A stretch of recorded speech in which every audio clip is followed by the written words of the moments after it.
Assalamualaikum warahmatullahi wabarakatuh. Perkenalkan, nama saya Elvira Fitriana. Di sini saya akan membuat video untuk memenuhi tugas ujian tengah semester mata kuliah metodologi penelitian. Yang pertama, yaitu saya akan menjawab pertanyaan dari bab 1, perspektif metode penelitian kualitatif dan kuantitatif. Yang soal nomor pertama, jelaskan pengertian metode penelitian secara lengkap. Metode penelitian pada dasarnya merupakan cara ilmiah untuk mendapatkan data dengan tujuan dan kegunaan tertentu.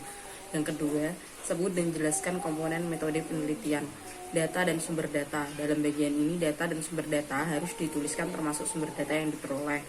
Jenis penelitian. Jenis penelitian secara umum dikenal dengan penelitian kualitatif dan kuantitatif. Bagaimana data dianalisis? Setelah data dikumpulkan, lalu data tersebut dianalisis dengan teknik analisis data sesuai dengan jenis penelitian. Soal nomor 3, jelaskan cara-cara ilmiah yang dapat dilakukan dalam metode penelitian. Cara ilmiah berarti kegiatan penelitian itu berdasarkan pada ciri-ciri keilmuan, yaitu rasional, empiris, dan sistematis.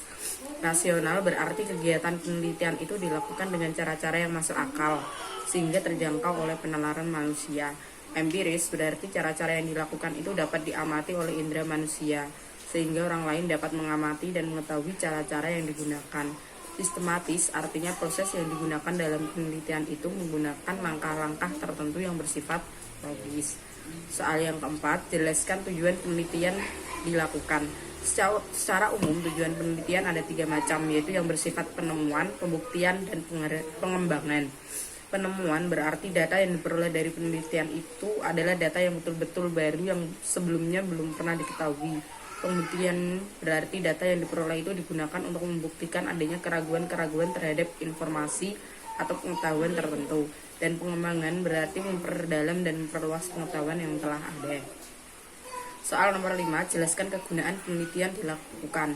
Secara umum, data yang telah diperoleh dari penelitian dapat digunakan untuk memahami, memecahkan, dan mengantisipasi masalah.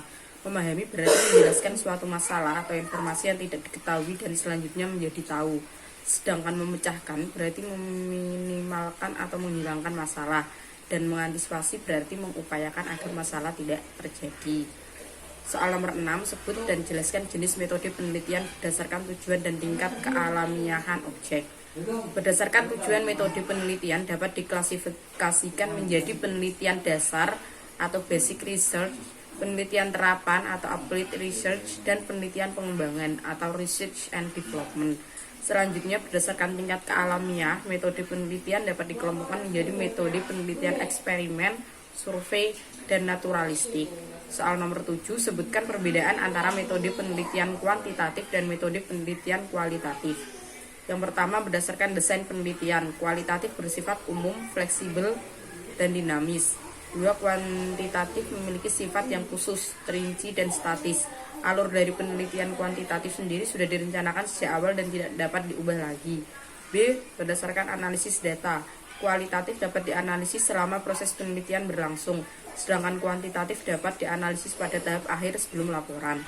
C, istilah subjek penelitian. Kualitatif memiliki subjek penelitian yang biasa disebut dengan narasumber, sedangkan kuantitatif memiliki subjek penelitian yang biasa disebut dengan responden.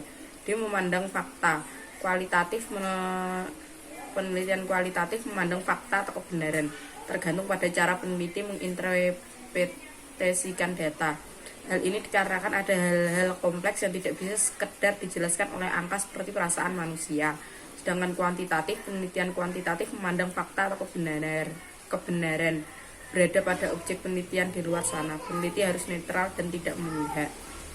E, pengumpulan data. Penelitian kualitatif lebih fokus pada sesuatu yang tidak bisa diukur oleh hitam putih kebenaran, sehingga pada penelitian kualitatif, peneliti mengorek data sedalam-dalamnya atas hal-hal tertentu. Sedangkan kuantitatif, pengumpulan data dilakukan dengan menggunakan serangkaian instrumen penelitian berupa tes atau kuesioner. Selanjutnya, representasi data. Kualitatif, hasil penelitian kualitatif berupa interpretasi peneliti akan sebuah fenomena, sehingga laporan penelitian akan lebih banyak mengandung deskripsi. Sedangkan kuantitatif, hasil penelitian kuantitatif dipresentasikan dalam bentuk hasil penghitungan matematis. Hasil penghitungan dianggap sebagai fakta yang sudah terkonfirmasi. Implikasi hasil riset kualitatif. Hasil penelitian kualitatif memiliki dampak atau akibat yang terbatas pada situasi tertentu, sehingga hasil penelitian ini tidak dapat disimpulkan dalam pengaturan yang berbeda. Sedangkan kuantitatif hasilnya berupa fakta atau teori yang berlaku secara umum, kapanpun dan dimanapun fakta itu berlaku. Macam metode kualitatif yaitu fenomenologi, etnografi, studi kasus, history, ground theory. Sedangkan kuantitatif itu eksperimen, survei, korelasi, regresi, analisis jalur, ex post facto. Tujuan penelitian kualitatif memperoleh pemahaman mendalam, mengembangkan teori, mendeskripsikan realitas dan kompleksitas sosial. Kuantitatif menjelaskan hubungan antara variabel, menguji teori, melakukan generalisasi fenomena sosial yang diteliti. Jenis data kualitatif. Penelitian kualitatif berbentuk deskriptif atau menggambarkan fenomena atau fakta penelitian secara apa adanya. Sedangkan kuantitatif, jenis data berbentuk numerik atau sistem angka. Selain itu juga berbentuk statistik, yaitu data yang sudah dikelompokkan sehingga dapat memberikan informasi mengenai suatu masalah atau gejala. Soal nomor 8, jelaskan secara singkat kapan sebuah penelitian kuantitatif maupun kualitatif dilakukan.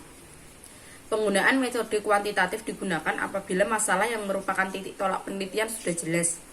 Apabila penelitian ingin mendapatkan informasi yang luas dari suatu populasi, apabila ingin diketahui pengaruh perlakuan tertentu terhadap yang lain, apabila peneliti bermaksud menguji hipotesis penelitian, apabila peneliti ingin mendapatkan data yang akurat, apabila ingin menguji terhadap adanya keraguan-keraguan tentang validitas pengetahuan, teori, dan produk tertentu. Sedangkan penggunaan metode kualitatif digunakan apabila masalah penelitian belum jelas, untuk memahami makna di balik data yang tampak, untuk memahami interaksi sosial, memahami perasaan orang, untuk mengembangkan teori, untuk memastikan kebenaran data, dan untuk meneliti sejarah perkembangan. Soal nomor 9, jelaskan kompetensi peneliti kualitatif maupun kuantitatif. Yang pertama, kompetensi penelitian kuantitatif. A. Memiliki wawasan yang luas dan mendalam tentang bidang yang akan diteliti. B. Mampu melakukan analisis masalah secara akurat sehingga dapat ditemukan masalah penelitian yang betul-betul masalah. C. Mampu menggunakan teori yang tepat sehingga dapat digunakan untuk memperjelas masalah yang diteliti dan merumuskan hipotesis penelitian. D. Memahami berbagai jenis metode penelitian kuantitatif seperti metode survei, eksperimen, ex post facto, evaluasi, dan sejenisnya. E. Memahami teknik-teknik sampling seperti probability sampling dan non-probability sampling, dan mampu menghitung dan memilih jumlah sampel yang representatif dengan sampel error tertentu. F. Mampu menyusun instrumen untuk mengukur berbagai variabel yang diteliti, mampu menguji validitas dan reliabilitas instrumen. G. Mampu mengumpulkan data dengan kuesioner maupun dengan wawancara dan observasi. Bila pengumpulan data dilakukan oleh tim, maka harus mengorganisasikan tim peneliti dengan baik. I. Mampu menyajikan data, menganalisis data secara kuantitatif untuk menjawab rumusan masalah dan menguji hipotesis penelitian yang telah dirumuskan. J. Mampu memberikan interpretasi terhadap data hasil penelitian maupun hasil pengujian hipotesis. K. Mampu membuat laporan secara sistematis dan menyampaikan hasil penelitian ke pihak-pihak yang terkait. L. Mampu membuat abstraksi hasil penelitian dan membuat artikel untuk dimuat ke dalam jurnal ilmiah. 2. Kompetensi penelitian kualitatif. A. Memiliki wawasan yang luas dan mendalam tentang bidang yang akan diteliti. B. Mampu menciptakan raport kepada setiap orang yang ada pada konteks sosial yang akan diteliti. C. Memiliki kepekaan untuk melihat setiap gejala yang ada pada objek penelitian. D. Mampu menggali sumber data dengan observasi partisipan dan wawancara mendalam secara triangulasi serta sumber-sumber lain. E. Mampu menganalisis dan data kualitatif secara induktif berkesinambungan mulai dari analisis deskriptif, domain, komponensial, dan tema kultural atau budaya. F. Mampu menguji kredibilitas, dependabilitas, konfirmabilitas, dan transferabilitas hasil penelitian. G. Mampu menghasilkan temuan pengetahuan, hipotesis, atau ilmu baru. H. Mampu membuat laporan secara sistematis, jelas, dan lengkap serta rinci.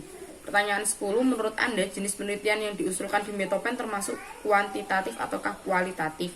Menggunakan penelitian kuantitatif. Selanjutnya saya akan menjawab pada bab 2 proses penelitian, variabel, dan paradigma penelitian. Soal yang pertama, gambarkan proses penelitian kuantitatif dan jelaskan prosesnya secara lengkap. Setiap penelitian selalu berangkat dari masalah, namun masalah yang dibawa oleh peneliti harus jelas. Setelah masalah diidentifikasi dan dibatasi, maka selanjutnya masalah tersebut dirumuskan. Rumusan masalah pada umumnya dinyatakan dalam kalimat pertanyaan. Berdasarkan rumusan masalah tersebut, maka penelitian menggunakan berbagai teori untuk menjawab rumusan masalah penelitian tersebut. Jawaban terhadap rumusan masalah yang baru menggunakan teori tersebut dinamakan hipotesis. Maka hipotesis dapat diartikan sebagai jawaban sementara terhadap rumusan masalah penelitian. Hipotesis yang masih merupakan jawaban sementara tersebut selanjutnya akan dibuktikan kebenarannya secara empiris atau nyata. Untuk itu melakukan pengumpulan data. Pengumpulan data dilakukan pada populasi tertentu yang telah ditetapkan oleh peneliti. Peneliti adalah mencari data yang teliti dan akurat. Untuk itu, peneliti perlu menggunakan instrumen penelitian. Agar instrumen dapat dipercaya, maka harus diuji validitas dan reliabilitasnya. Setelah instrumen teruji validitas dan reliabilitasnya, maka dapat digunakan untuk mengukur variabel yang telah ditetapkan untuk diteliti. Instrumen untuk pengumpulan data dapat berbentuk tes dan non-tes. Data yang terkumpul selanjutnya dianalisis. Analisis diarahkan untuk menjawab rumusan masalah dan hipotesis yang diajukan. Dalam penelitian kuantitatif, analisis data menggunakan statistik. Statistik yang digunakan dapat berupa statistik deskriptif dan inferensial atau induktif. Data hasil analisis selanjutnya disajikan dan diberikan pembahasan. Penyajian data dapat menggunakan tabel distribusi frekuensi, grafik garis, grafik batang, pikat atau diagram lingkaran, dan piktogram. Setelah itu, maka selanjutnya dapat disimpulkan. Kesimpulan berisi jawaban singkat terhadap setiap rumusan masalah berdasarkan data yang telah terkumpul, karena peneliti berkewajiban untuk memberikan saran-saran. Melalui saran-saran diharapkan masalah dapat dipecahkan. Saran yang diberikan harus berdasarkan kesimpulan penelitian. Soal nomor 2, apa pengertian dari masalah? Masalah dapat didefinisikan sebagai penyimpangan antara yang seharusnya dengan apa yang benar-benar terjadi. Soal nomor 3, jelaskan bagaimana sebuah masalah tersebut muncul atau bagaimana cara untuk mengidentifikasi masalah. Menurut Stoner, masalah-masalah dapat diketahui atau dicari apabila terdapat penyimpangan antara pengalaman dengan kenyataan, antara apa-apa yang direncanakan dengan kenyataan, adanya pengaduan, dan kompetisi. Soal nomor 4, apa perbedaan antara masalah dengan perumusan masalah? Masalah dapat diartikan sebagai penyimpangan antara yang seharusnya dengan apa yang benar-benar terjadi, antara teori dengan praktek, antara aturan dengan pelaksanaan, antara rencana dengan pelaksanaan. Sedangkan rumusan masalah pada umumnya dinyatakan dalam kalimat pertanyaan yang akan dicarikan jawabannya melalui pengumpulan data. Soal nomor 5, jelaskan bentuk-bentuk rumusan masalah penelitian. Yang pertama, rumusan masalah deskriptif adalah suatu rumusan masalah yang berkenaan dengan pertanyaan terhadap keberadaan variabel mandiri, baik hanya pada satu variabel atau lebih. 2, rumusan masalah komparatif adalah rumusan masalah penelitian yang membandingkan keberadaan atau lebih pada dua atau lebih sampel yang berbeda atau pada waktu yang berbeda. 3, rumusan masalah asosiatif adalah suatu rumusan masalah penelitian yang bersifat menanyakan hubungan antara dua variabel atau lebih. Soal nomor 6, jelaskan pengertian variabel penelitian. Variabel penelitian pada dasarnya adalah segala sesuatu yang berbentuk apa saja yang ditetapkan oleh peneliti untuk dipelajari sehingga diperoleh informasi tentang hal tersebut, kemudian ditarik kesimpulannya. Soal nomor 7, bagaimana cara mengidentifikasi masalah dari sebuah penelitian? Yang pertama, yaitu menemukan dan masalah yang ada atau problem. 2, mengidentifikasi sumber permasalahan atau root cause. 3, menciptakan kalimat isu atau kalimat permasalahan, problem statement, yang menjelaskan permasalahan yang sudah diidentifikasi. Soal nomor 8, sebut dan jelaskan jenis-jenis variabel penelitian, kemudian berikan contohnya. Jelaskan dan berikan secara lengkap. Yang pertama, variabel independen. Variabel ini sering disebut sebagai variabel stimulus, prediktor, atau anteseden. 2, variabel dependen sering disebut sebagai variabel output, kriteria, atau konsekuen.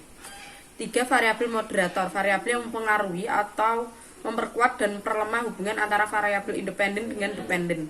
4, variabel intervening, variabel yang secara teoritis mempengaruhi hubungan antara variabel independen dengan dependen, menjadi hubungan yang tidak langsung dan tidak dapat diamati dan diukur. 5. Variabel kontrol.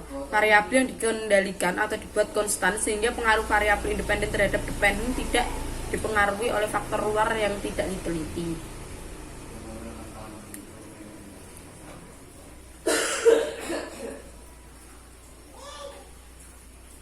Selanjutnya soal nomor 9. Gambarkan paradigma penelitian Anda atau perangkat penelitian yang mana variabel terikatnya adalah repurchase intention. Variabel bebas itu ada perceived enjoyment, trust, dan satisfaction yang masing-masing itu menjadi H1, H2, dan H3. 10. Sebutkan variabel penelitian yang Anda gunakan dalam usulan penelitian. Variabel terikatnya yaitu repurchase intention, variabel bebas itu ada perceived enjoyment, satisfaction, dan trust. Untuk nomor soal 11, lengkapi tabel variabel penelitian dan definisi operasional variabel dari jurnal penelitian Anda. Pilih minimal 3 jurnal. Yang pertama, sumber Tarini and Wardane 2018, variabel perceived enjoyment. Definisi operasional perceived enjoyment atau kenikmatan adalah salah satu jenis kebutuhan yang berdasarkan arah dari motivasi yang bersifat subjektif dan eksperimental, yang berarti bahwa konsumen akan mengandalkan suatu produk atau melakukan kegiatan tertentu untuk menemukan kebutuhan mereka sebagai pemberi kegembiraan, kepercayaan diri, khayalan, atau tanggapan emosional dan lainnya. Indikator atau proksi kenyamanan bertransaksi, desain menarik, kesenangan. Nomor 2, sumber Bernardo Wilson et al. 2019, variabel satisfaction.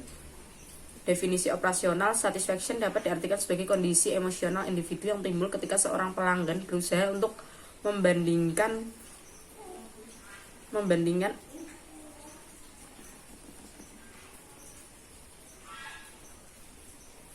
ekspektasi yang ia miliki terhadap suatu produk dengan produk yang sedang ia gunakan atau rasakan pada saat itu.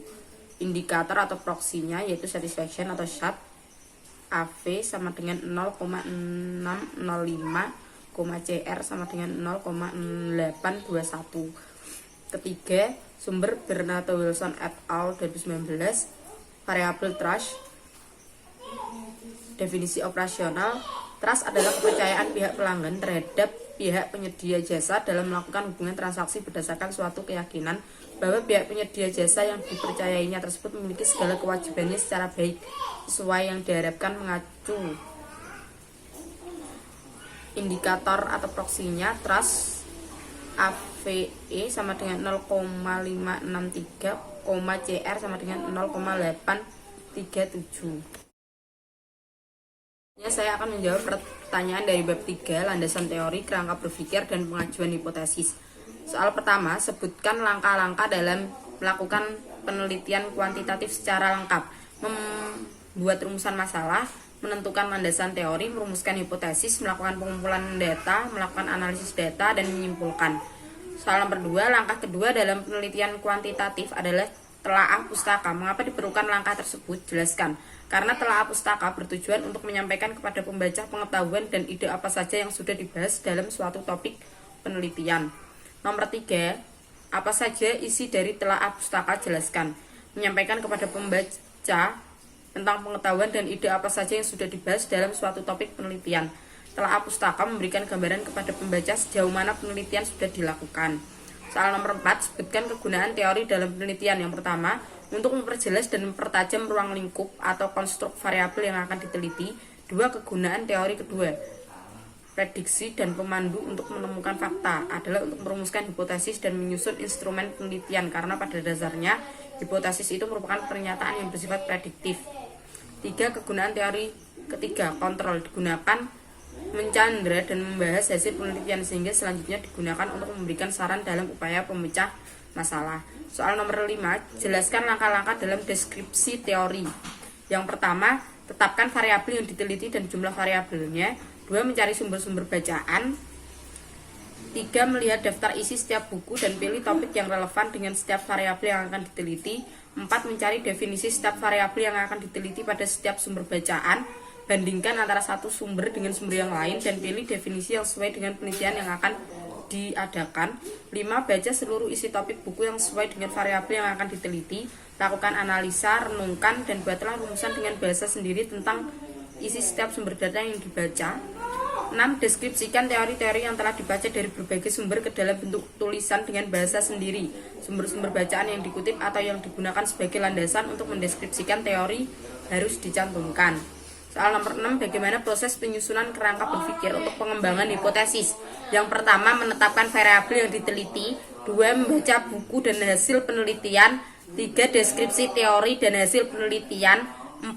Analisis kritis terhadap teori dan hasil penelitian. 5. Analisis komparatif terhadap teori dan hasil penelitian. 6. Sintesa kesimpulan. 7. Kerangka berpikir. Dan 8. Hipotesis.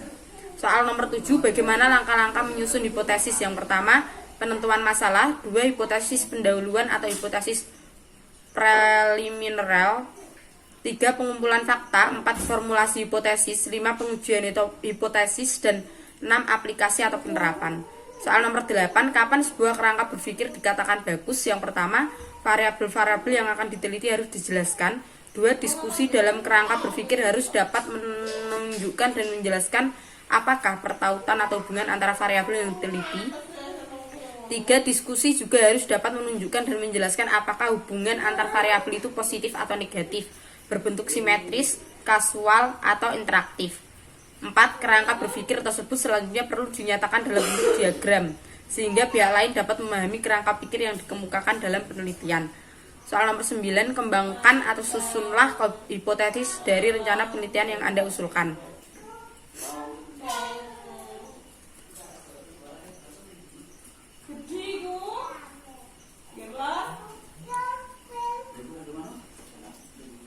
Yang pertama, receive enjoyment.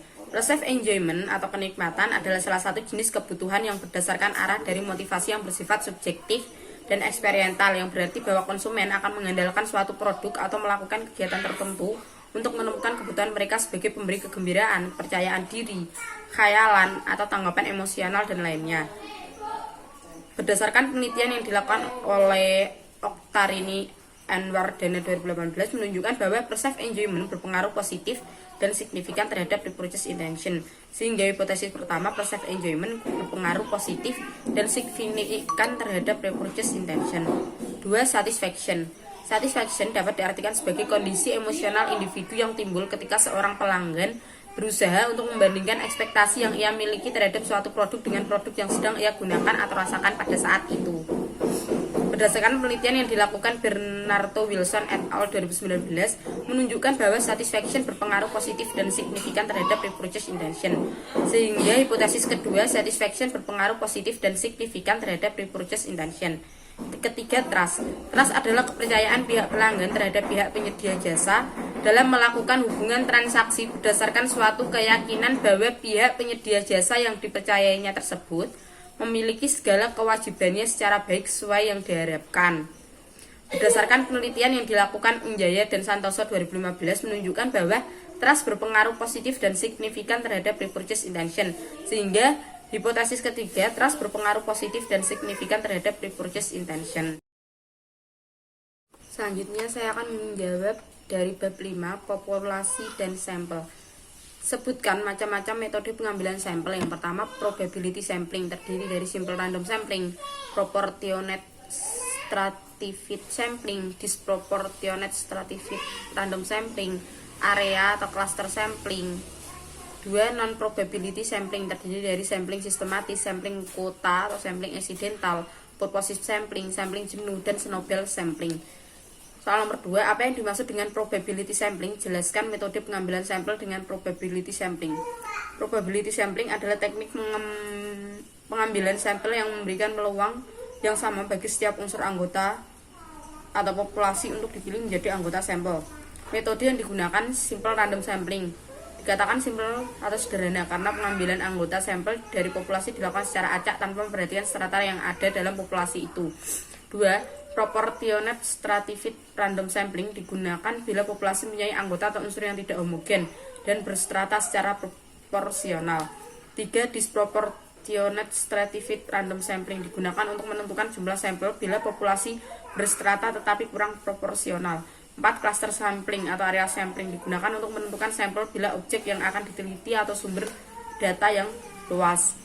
Soal ketiga, berikan contoh metode pengambilan sampel. Simple random sampling tidak boleh sama dengan contoh yang ada di buku. Jumlah mahasiswa di sebuah universitas di Jepara yang akan diberikan bantuan. Sampel random sampling ini bisa dilakukan melalui undian, tabel bilangan random, atau dengan acak sistematis. Soal nomor 4, berikan contoh metode pengambilan sampel proportional stratified random sampling tidak boleh sama dengan contoh yang ada di buku. Suatu perusahaan mempunyai pegawai dengan latar belakang pendidikan S1 40, S2 20, SMA 90. Jumlah sampel yang harus diambil adalah meliputi strata pendidikan diambil perwakilan sesuai kebutuhan. Soal nomor 5, berikan contoh metode pengambilan sampel. Disproportional stratified random sampling tidak boleh sama dengan contoh yang ada di buku. Pegawai perusahaan A memiliki 7 orang lulusan S3, 5 orang lulusan S2, 100 orang S1, 500 orang SMA, 200 orang SMP, maka khusus lulusan S3 dan S2 harus diambil semuanya sebagai sampel karena kedua kelompok tersebut paling kecil dibandingkan dengan kelompok lain. Soal nomor 6, berikan contoh metode pengambilan sampel cluster sampling tidak boleh sama dengan contoh yang ada di buku. Satu kecamatan terdiri dari 15 desa, kemudian kita ambil hanya 2 desa. Teknik ini bisa disebut sebagai teknik sampling daerah. Soal nomor 7, apa yang dimaksud dengan non-probability sampling? Jelaskan metode pengambilan sampel dengan non-probability sampling. Non-probability sampling adalah teknik pengambilan sampel yang tidak memberi peluang atau kesempatan sama bagi setiap unsur atau anggota populasi untuk dipilih menjadi sampel. Metode yang digunakan yaitu sampling sistematis, adalah teknik pengambilan sampel berdasarkan urutan dari anggota populasi yang terdiri dari 100 orang. Sampling kuota adalah teknik untuk menentukan sampel dari populasi yang mempunyai ciri-ciri tertentu sampai jumlah atau kuota yang diinginkan. Sampling accidental adalah teknik penentuan sampel berdasarkan kebetulan. Sampling purposive adalah teknik penentuan sampel dengan pertimbangan tertentu. Sampling jenuh adalah teknik penentuan sampel bila semua anggota populasi digunakan sebagai sampel. Snowball sampling adalah teknik penentuan sampel yang mula-mula jumlahnya kecil kemudian membesar. Soal nomor 8, berikan contoh metode pengambilan sampel. Sampling sistematis. Anggota populasi terdiri dari 90 orang. Dari semua anggota diberi nomor urut. Pengambilan sampel dapat dilakukan dengan nomor ganjil saja, genap saja, atau kelipatan dari bilangan tertentu. Misalnya kelipatan dari bilangan 5. Untuk ini, maka yang diambil sebagai sampel adalah 1, 5, 10, 15, dan seterusnya sampai 90. Soal nomor 9, berikan contoh metode pengambilan sampel sampling kuota. Suatu survei memerlukan sampel 50 laki-laki dan 50 perempuan. Sampel kuota akan mensurvei responden sampai jumlah yang tepat dari setiap jenis setelah disurvei. Tidak seperti pengambilan sampel bertingkat, sampel tidak selalu diacak. Soal nomor 10, berikan contoh metode pengambilan sampling accidental tidak boleh sama dengan contoh yang ada di buku. Suatu survei yang memerlukan sampel 50 laki-laki dan 50 perempuan sehingga dipilih dengan cara kebetulan cocok dengan sebagai sumber data. Soal nomor 11, berikan contoh metode pengambilan sampel sampling purposive tidak boleh sama dengan contoh yang ada di buku. Akan melakukan penelitian tentang asuhan keperawatan COVID-19, maka sampel yang dipilih adalah orang yang ahli atau bekerja melakukan perawatan pasien COVID-19. Soal nomor 12, berikan contoh metode pengambilan sampling jenuh. Akan diteliti sebuah kinerja guru di salah satu sekolah swasta di Yogyakarta. Karena jumlah guru hanya 35, maka seluruh guru dijadikan sampel. Soal nomor 13, berikan contoh metode pengambilan sampel sampling snowball. Survei untuk pengumpulan informasi tentang HIV/AIDS. Tidak banyak korban yang bersedia menanggapi pertanyaan tersebut. Namun para peneliti dapat menghubungi orang yang mungkin mereka kenal atau relawan yang terkait dengan penyebab untuk menghubungi para korban dan mengumpulkan informasi. Soal nomor 14, jelaskan perbedaan konsep populasi dan sampel dalam penelitian kuantitatif dan penelitian kualitatif. Jelaskan mengapa demikian. Yang pertama, dalam penelitian kuantitatif, populasi diartikan sebagai wilayah generalisasi yang terdiri atas objek atau subjek yang mempunyai kualitas dan karakteristik tertentu yang diterapkan oleh peneliti untuk dipelajari dan kemudian ditarik kesimpulannya. Sedangkan sampel adalah bagian dari populasi itu. Apa yang dipelajari dari sampel, kesimpulan akan diberlakukan untuk populasi. Untuk itu, sampel yang diambil dari populasi harus betul-betul representatif atau mewakili. Yang kedua, dalam penelitian kualitatif tidak menggunakan istilah populasi, tetapi menggunakan istilah situasi sosial yang terdiri atas 3 elemen, yaitu tempat, pelaku, dan aktivitas yang berinteraksi secara sinergis. Sedangkan sampel dalam penelitian kualitatif bukan dinamakan responden, tapi sebagai narasumber, partisipan, informan, teman dan guru dalam penelitian.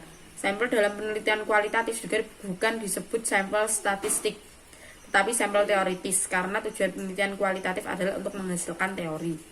Soal nomor 15, siapa objek penelitian Anda? Platform e-commerce Tokopedia. 16, siapakah populasi penelitian Anda? Mahasiswa aktif Fakultas Syariah dan Hukum Reguler 1 Unisnu Jepara. Soal nomor 17, berapa jumlah populasi penelitian Anda? Sebanyak 473 mahasiswa. 18, apa alasan Anda menggunakan sebagai populasi? Karena datanya lebih gampang dicari dan saya ingin meneliti perilaku repurchase intention yang ada di mahasiswa aktif Fakultas Syariah dan Hukum Unisnu Jepara. Soal nomor 20, soal nomor 19, siapa yang menjadi sampel dalam penelitian Anda? Mahasiswa aktif Fakultas Syariah dan Hukum Reguler Unisnu Jepara yang pernah melakukan belanja online minimal 2 kali di Tokopedia. 20, bagaimana cara Anda menentukan jumlah sampel yang akan diambil? Yaitu menggunakan purposive sampling. Pertanyaan nomor 21, berapa jumlah sampel penelitian Anda? Yaitu sebanyak 120 mahasiswa. Selanjutnya saya akan menjawab pada bab 6, skala pengukuran dan instrumen penelitian. Soal pertama, apa yang dimaksud dengan instrumen penelitian? Instrumen penelitian adalah alat-alat yang dipergunakan untuk mengumpulkan data. Soal nomor 2, apa fungsi instrumen penelitian? Untuk pengumpulan data dalam suatu penelitian juga dapat menggunakan instrumen yang telah tersedia dan dapat pula menggunakan instrumen yang dibuat sendiri. Soal nomor 3, sebutkan jenis-jenis skala pengukuran dalam penelitian sosial, yaitu jenis skala Likert, yaitu skala Goodman, skala scale, dan skala semantik diferensial. Soal nomor 4, berikan contoh penggunaan skala Likert. Tidak boleh sama dengan contoh yang ada di buku. Misalnya, jika terdapat 100 responden, maka contoh pengukuran skala Likert dan jawaban yang diterima adalah sebagai berikut. Sangat setuju diberikan oleh 10 responden, setuju diberikan oleh 35 responden, ragu diberikan oleh 30 responden, tidak setuju diberikan oleh 15 responden, sangat tidak disetujui diberikan oleh 10 responden. Soal nomor 5, contoh skala Goodman tidak boleh sama dengan contoh yang ada di buku. Misalnya saja peneliti membuat pertanyaan, apakah dengan belajar akan terpenuhi kebutuhan Anda dalam melanjutkan pendidikan? Soal nomor 6, berikan contoh skala rating. Misalnya saja seorang penelitian ingin mengetahui seberapa ruang kelas pada sekolah A, berilah tanda pada angka yang telah disediakan, misalnya interval 1 sampai 4. Kasih tanda pada angka tersebut. Soal nomor 7, berikan contoh skala semantik diferensial. Penggunaan skala diferensial semantik mengenai gaya kepemimpinan ketua organisasi di suatu universitas. Seperti Rama 765431 tidak ramah. Soal nomor 8, ukuran penyusun instrumen penelitian dengan baik, apa saja yang diperlukan? Yang pertama, identifikasi variabel-variabel yang diteliti. 2, jabarkan variabel ke dalam beberapa dimensi. 3, cari indikator dari setiap dimensi variabel. 4, deskripsikan kisi-kisi instrumen yang akan digunakan. 5, rumuskan item-item pertanyaan. 6, siapkan petunjuk pengisian instrumen. Soal nomor 9, jelaskan cara menyusun instrumen penelitian. Yang pertama, identifikasi variabel-variabel yang diteliti. Jabarkan variabel ke dalam beberapa dimensi. Cari indikator dari setiap dimensi variabel. Deskripsikan kisi-kisi instrumen yang akan digunakan. Rumuskan item-item pertanyaan dan siapkan petunjuk pengisian instrumen. Soal nomor 10, sebutkan indikator masing-masing variabel penelitian Anda. Sebutkan pula sumber yang diperolehnya indikator tersebut. Variabel perceived enjoyment, indikator kenyamanan bertransaksi, desain menarik, kesenangan, sumber Oktarini and Wardana 2018. Yang 2, variabel satisfaction, indikator atau proksi atau rumus, yaitu satisfaction atau SAT AV 0,605, CR sama dengan 0,821. Sumber Bernardo Wilson et al. 2019. Yang ketiga, variabel trust, indikator atau proteksi atau rumus trust AV sama dengan 0,563, CR sama dengan 0,837. Sumber Bernardo Wilson et al. 2019. Soal yang ke-11, jenis skala apa yang Anda gunakan dalam penelitian Anda? Yaitu menggunakan skala Likert.